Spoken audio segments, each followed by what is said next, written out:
बहुत वर्षों पहले पुरी धाम से कुछ मील दूर एक छोटे से गांव में एक वृद्धा रहती थी। उसका नाम था मातंगी। उसका कोई नहीं था, न परिवार न धन, बस एक टूटी फूटी झोपड़ी और एक मिट्टी का दीपक। लेकिन उसका जीवन एक अनमोल चीज से भरपूर था, भगवान जगन्नाथ के प्रति अपार प्रेम और भक्ति। मातंगी ने कभी भगवान के दर्शन नहीं किए थे। वह सिर्फ रोज मिट्टी के दीपक जलाकर अपने आंगन में बैठकर भगवान के नाम का जाप करती रहती। जय जगन्नाथ, जय बलभद्र, जय सुभद्रा। उसके लिए वही पूजा, वही तीर्थ और वही संसार था। एक दिन उसने गांव में सुना कि भगवान जगन्नाथ की रथ यात्रा आने वाली है। उसका मन चंचल हो गया। उसने निश्चय किया, इस बार मैं भगवान के दर्शन करूंगी। लेकिन उसकी समस्या यह थी कि वह वृद्धा थी, चल नहीं सकती थी और पूरी दूर था।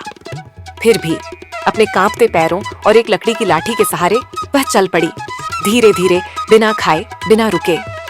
रास्ते में लोग हंसते थे। अम्मा, तुम कहाँ जा रही हो? वह मुस्कुराकर कहती, अपने जगन्नाथ के पास। 3 दिन और 3 रातें बीती और एक जंगल में वह थक कर गिर पड़ी। उसके होंठ सूख चुके थे, शरीर दुर्बल हो गया था, लेकिन मन में भक्ति की लौ जल रही थी।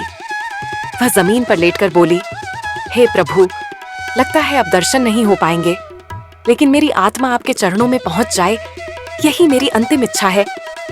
और तभी एक चमत्कार हुआ। आकाश से दिव्य प्रकाश उतरा और एक रथ उस जंगल के बीच आकर रुका। उस रथ में भगवान जगन्नाथ, बलभद्र और सुभद्रा स्वयं विराजमान थे। मातंगी की आंखें खुली और सामने अपने आराध्य को देखकर वह रो पड़ी। भगवान मुस्कुराए और बोले, मातंगी, तू चल नहीं सकी तो क्या हुआ? जब भक्त एक कदम मेरी ओर आता है, मैं 100 कदम उसकी ओर आता हूँ। मातंगी ने भगवान को अंतिम बार देखा और उसी क्षण उसकी आत्मा प्रभु के चरणों में लीन हो गई।